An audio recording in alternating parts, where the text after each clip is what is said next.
गंगा पृथ्वी में गंगा जी आ रही है। अब गंगा जी ने भगीरथ से कहा मैं ये पृथ्वी में आऊंगी स्वर्गलोक से, गंगा जी अवतरण तो की मुझे कथा चल संभालने वाला व्यक्ति चाहिए जो मुझे संभाल सके, और नहीं तो मैं जैसे ही गिरूंगी स्वर्ग से ऐसे ही पाताल लोक को चले जाऊंगी, पृथ्वी में रुक नहीं पाऊंगी। तो कोई ऐसा व्यक्ति चाहिए जो मेरे वेग को संभाल ले। थोड़ी अभिमान भी गंगा को, कौन वेग को संभालेगा? तो सगर ने, भगीरथ ने भगवान शंकर की स्तुति। भगवान शंकर ने कहा बुलाओ गंगा, मैं तैयार हूं। गंगा जी आई और भगवान शंकर की जटाओं में ही उलझ गई। कैसे बाहर निकलो कुछ पता ही नहीं चला। तो भगवान शंकर ने अपनी जटा खोली तो गंगा जी पृथ्वी में आ रही। गंगा जी का कितना पावन पवित्र चरित्र है।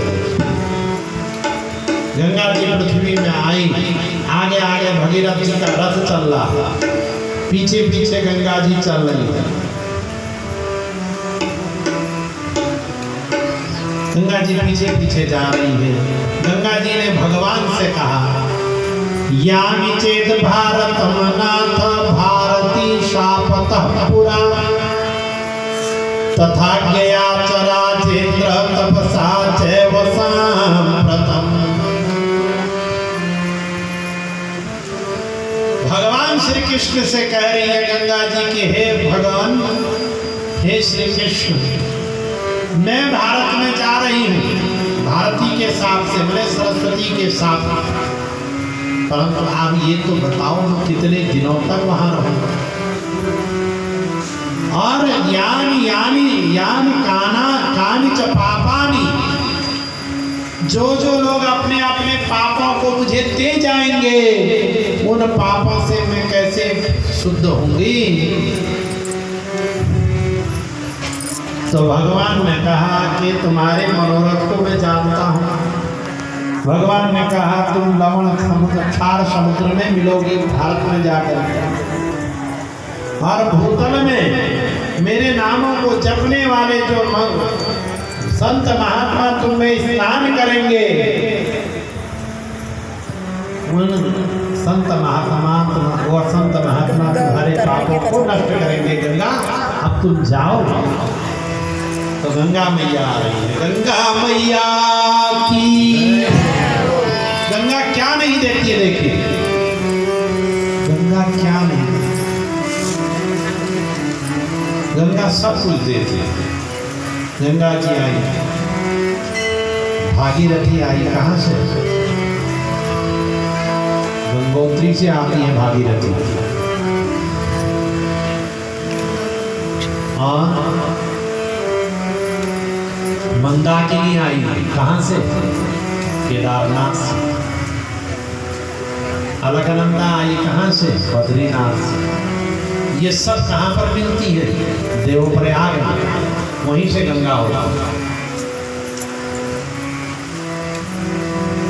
जब मंदाकिनी का जल भागीरथी में मिलता है तब वह गंगा हो जाती है वहाँ से, देवप्रयाग से।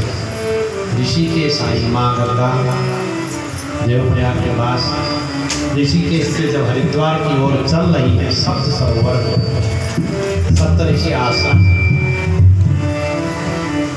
सप्त ऋषि बैठे हुए, 7 ऋषि तप कर रहे हैं। अब गंगा जी रुक गई। भगीरथ का रथ आगे बढ़ा, गंगा जी रुक गई। गंगा जी आगे नहीं बढ़ी। भगीरथ ने पूछा माँ आप बढ़ी तो नहीं गई? माँ ने कहा मैं नहीं आऊंगी। यदि मैं एक धारा में आऊंगी, किसी एक ऋषि के आगे से निकलूंगी, बाकी 6 मुझे श्राप दे देंगे कि हमारे यहाँ नहीं आई, इसलिए मैं यहीं तक आऊंगा। तो इतने में आकाशवाणी हुई, सप्तधा ये गंगे तुम 7 धाराओं में बहो। तो हरिद्वार जो लोग गए होंगे सप्तऋषि आश्रम में, गंगा जी 7 धाराओं में वहां वहां से माँ भगवती 7 धाराओं में होकर के निकली। एक नील धारा कोई घर की, पौड़ी कोई बीच में, ऐसे करेंगे भगवती गई और पूरे भारतवर्ष का भ्रमण करते हुए भगवती बंगाल की खाड़ी में कपिल के आश्रम में गई, जहां सगर के 60,000 पुत्र भस्म हुए थे। भगवती गंगा जी के स्पर्श मात्र से ही वो सब के सब दिव्य विमानों में बैठ करके बैकुंठ को गए। इतना प्रभाव गंगा का है, देखिए गंगा क्या नहीं देखते। गंगा गंगेति यो ब्रूयात् योजनानां सतैरपि, कोई व्यक्ति 1000 किलोमीटर दूर बैठ करके भी गंगा गंगा इतना कह दे तो गंगा जी उसको मुक्त कर देती है। ऐसी मां भगवती गंगा है। 1000 किलोमीटर दूर बैठा, अमेरिका में बैठा हुआ व्यक्ति भारत में यदि भारत की गंगा को स्मरण करता है तो वहां भी भगवती उसको मुक्त कर देती है। गंगा 3 प्रकार से मुक्ति देने वाली है। कैसे? दर्शन से, स्मरण से और स्नान से। और नदियां तो केवल स्नान से मुक्ति देती है। गार्गी में आप स्नान करेंगे तभी गार्गी जी आपको फल देंगी स्नान का। परंतु माँ गंगा जब आप उसका स्मरण कर रहे हैं, यहाँ बैठ करके हरिद्वार नहीं भी जा रहे हैं, गंगोत्री नहीं भी जा रहे हैं, यही बैठकर यदि आप गंगा का स्मरण कर रहे हैं तो गंगा पवित्र कर देती है। ऐसी वो माँ भगवती गंगा है, ऐसी वो भगवती गंगा। और वो जब गगन से चली है, सबको तारने के लिए निकली है माँ भगवती गंगा। चली चली गगन से तरड़ी तरंगे, नमामि गंगा